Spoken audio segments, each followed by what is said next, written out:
You're not overthinking because you're anxious. You're overthinking because your brain doesn't trust you anymore. What happens when that trust is already broken? You've tried everything. The meditation apps that tell you to observe your thoughts without judgment. The journaling exercises where you're supposed to write down your worries and let them go. The breathing techniques that promise to calm your nervous system in 3 minutes flat. And maybe they worked for a day, maybe even a week. But then you're back in bed at 2 in the morning, replaying that conversation from work, rewriting emails you already sent, rehearsing arguments that will never happen. The overthinking didn't stop, it adapted. Let me be specific about what this looks like. You send a text message to a friend. It's a simple question, maybe asking if they want to grab coffee this weekend.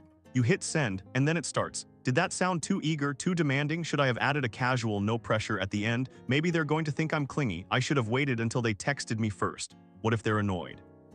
This is where the conventional advice gets it completely wrong. They tell you that overthinking is a symptom of anxiety, that if you just calm down your nervous system, the thoughts will quiet.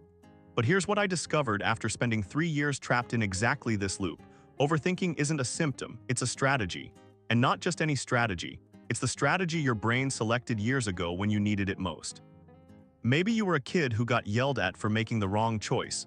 So you learned to think through every option 17 times before acting. So thinking became your primary defensive tool, not because you're anxious, not because you have an anxiety disorder that needs medicating, but because at some point, probably before you were old enough to articulate it, you made a completely rational decision. Thinking prevents pain. If I can think through every angle, I can avoid making the wrong move.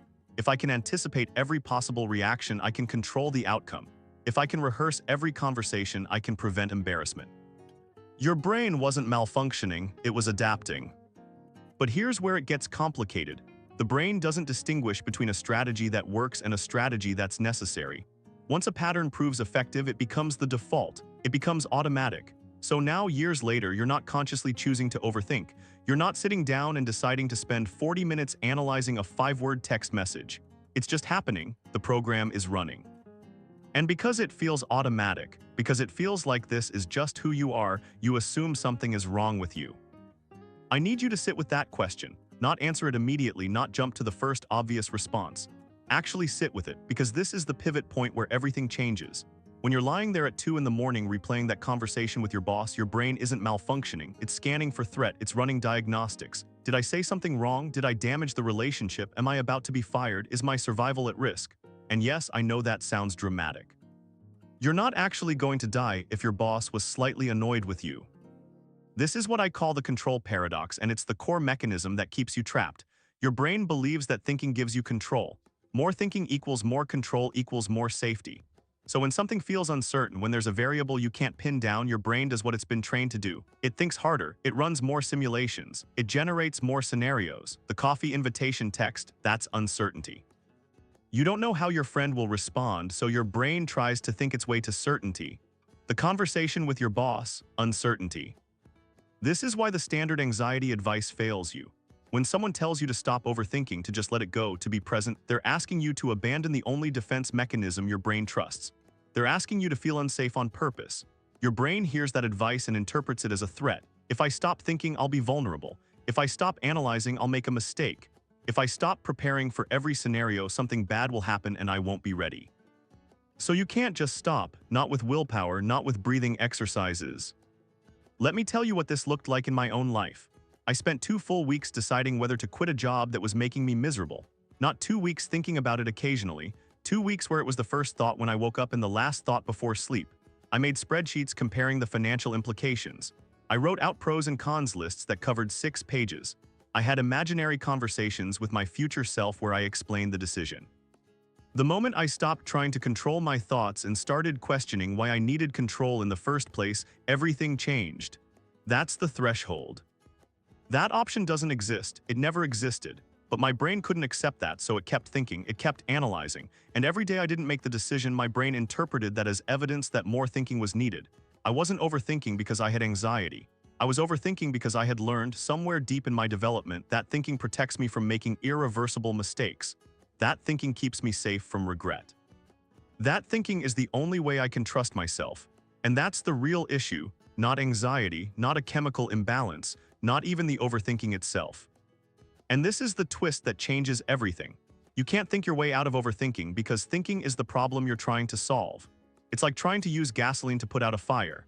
Every time you engage with the thought, every time you try to think it through one more time to finally reach a conclusion, you're reinforcing the neural pathway that says thinking equals safety. You're training your brain that this is the correct response to uncertainty. Cognitive behavioral therapy will tell you to challenge your thoughts, to examine the evidence, to reality test your assumptions. This is what I call uncertainty tolerance, and it's the actual skill you need to develop. Not positive thinking, not mindfulness, not cognitive restructuring. Uncertainty tolerance is your capacity to take action, to exist, to function while knowing you don't have all the information, while knowing you might be wrong, while knowing you cannot predict or control what happens next. And if that sounds terrifying, that's because it is. Your brain has spent years, maybe decades, building a fortress of thought to protect you from exactly this feeling. Back to my resignation story. After 2 weeks of analysis paralysis, I finally made the decision, but not because I finished thinking it through. I made it because I physically could not think anymore. I was exhausted. My brain was full. And in that moment of exhaustion, when the thinking finally stopped, not by choice but by depletion, I just acted. I wrote the letter. I hit send on the email, and immediately the panic came. Not the data that I made the right decision. I still don't know if quitting that job was objectively the right choice. 3 months later, my savings were running low and I still didn't have another position lined up. The uncertainty continued, but what I proved was that I could survive uncertainty. I could make a decision without complete information, and I could handle the consequences, whatever they turned out to be. I didn't need the thinking to protect me because I had something more reliable, evidence that I could adapt. That was 6 years ago. So what does this actually look like in practice? How do you build uncertainty tolerance when your brain has spent years running the other program? You start small, laughably small. You don't start by making major life decisions without thinking.